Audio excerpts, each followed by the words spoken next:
చంద్రబాబు నాయుడు గారు అసలు నేను మిమ్మల్ని తిడదామని అనుకోవట్లేదు, కానీ ఇప్పుడు మీరు ఇచ్చిన స్టేట్మెంటు నా బ్లడ్ బాయిల్ అయిపోతుంది.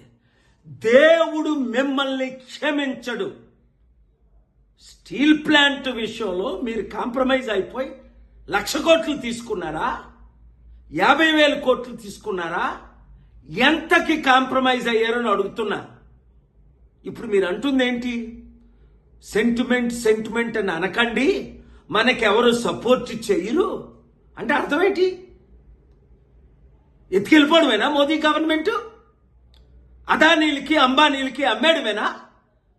8 లక్షల కోట్ల విలువైన స్టీల్ ప్లాంట్ని మీ 3 పార్టీలు అమ్మిస్తే ఏప్రిల్ 25ని ఏపీ హైకోర్టుకి వెళ్ళి జడ్జి శేషయ్య గారు ముందు ఆర్గ్యూ చేసి స్టేటస్ కో తీసుకొచ్చాను అమ్మకుంటా. ఇప్పుడు సీక్రెట్గా అమ్మడానికి మీరు గ్రీన్ సిగ్నల్ ఇచ్చినట్టేనా? ఎలక్షన్ ముందేమన్నారు? స్టీల్ ప్లాంట్ని కాపాడుకుందామని 100 సార్లు అన్నారు. ఇప్పుడేమంటున్నారు? సెంటిమెంట్ అని రోజు అనకూడదు, అంటే అమ్మి పడేయండి అని. మీకు వస్తున్న లాభం ఏంటి? ప్రజలు ప్రశ్నిస్తున్నది. మీకు ఎంత డీల్ సెటిల్ అయింది? ఒక్క స్టీల్ ప్లాంట్ ఆదాయమే మన ఆంధ్రప్రదేశ్ అప్పుని 10 సంవత్సరాల్లో తీర్చుతుంది. లేదా అమ్మేద్దామా?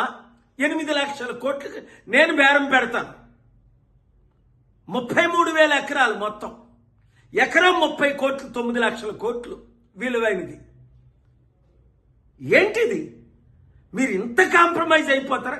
ఈ వయసులో మీకు డబ్బుడు అమ్ముడుపోయారా, లేదా జైల్లో పెడతారని అమ్ముడుపోయారా, లేదా మీ కొడుకు మంచి భవిష్యత్తు ఇద్దామని అమ్ముడుపోయారా, లేదా ఏడి పవన్ కళ్యాణ్ ఏం చేస్తున్నారు? ఎంతకాలం మా విశాఖ ప్రజల్ని మీరు మోసం చేస్తారు? అంటే విశాఖపట్నాన్ని ప్రేమ లేక, మీరు రాయలసీమలో పుట్టి పెరిగినందుక? నాకు ఊహకు అతీతంగా ఉంది. నేను ప్రార్థిస్తాను, మీడియా మిత్రులారా, ప్రతి తెలుగు వాడికి ఈ వీడియో చేరినంత వరకు దీన్ని పబ్లిష్ చేయండి, వైరల్ చేయండి. చాలా సీరియస్ అయిపోయింది. స్టీల్ ప్లాంట్ నా మీద ఒత్తిడి వస్తుంది, స్టే వెకేట్ చేయను. ప్రాణమైనా పెడతా, ఫైట్ చేస్తా. ప్రత్యేక హోదా తెచ్చుకుందాం, స్టీల్ ప్లాంట్ ని కాపాడుకుందాం, ఆంధ్రప్రదేశ్ని, తెలుగు సత్తాని, తెలంగాణ మొత్తం ఏకమైపోదాం. ఈ దొంగ రాజకీయ కుట్ల రాజకీయ కుటుంబ కుల పాలనకి అంతం చేద్దాం. Thank you very much.